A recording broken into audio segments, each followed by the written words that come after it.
High, সব বন্ধুদের বলছি আজকে আমার বিজয় সম্মেলনী আমাদের এখানে সবাই মিলে এখানে প্রচেষ্টা যে সবাই একসাথে আবার পুজোর পরে মিট করব। তা এই পুজোটা খুবই ভালোই কেটেছে। সবাই এসছিল, এখানে অনেকেই ছেলেমেয়েরা বাইরে থাকে, তারা সব আসে মা বাবার কাছে। এই জন্য আমার ছেলেও ছিল আমার কাছে এতদিন। খুবই ভালো কেটেছে, খাওয়া দাওয়া, গল্প গুজব, ঠাকুর দেখা। যদিও খুব একটা ঠাকুর আমরা দেখতে পারিনি, খুব ভিড় বলে হ্যান ত্যান। যাই হোক, মোটামুটি সব মিলিয়ে ভালোই কেটেছে।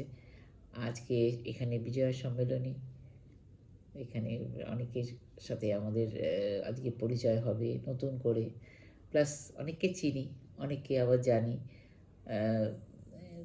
বেশ ভালোই লাগছে। সোসাইটিতে একটা প্রতিদিন কিছু না কিছু একটা প্রোগ্রাম লেগে আছে, আর অনেক ছোট ছোট বাচ্চা এখানে আছে, যার জন্য সময়টা বেশ ভালোই কেটে যায় সবার সাথে গল্প করে কথা বলে, যতটা পারি সম্ভব। বেশ ভালোই হচ্ছে আজকে বিজয় সম্মেলনে। দেখা যাক কেমন কাটে। ভালোই মনে হচ্ছে, ভালোই হবে। সবার সাথে দেখা, রাত্রিবেলা খাওয়া দাওয়াও আছে তার মধ্যে। বেশ সবাই আসবে, এই সবার সাথে দেখাও হবে। ঠিক আছে।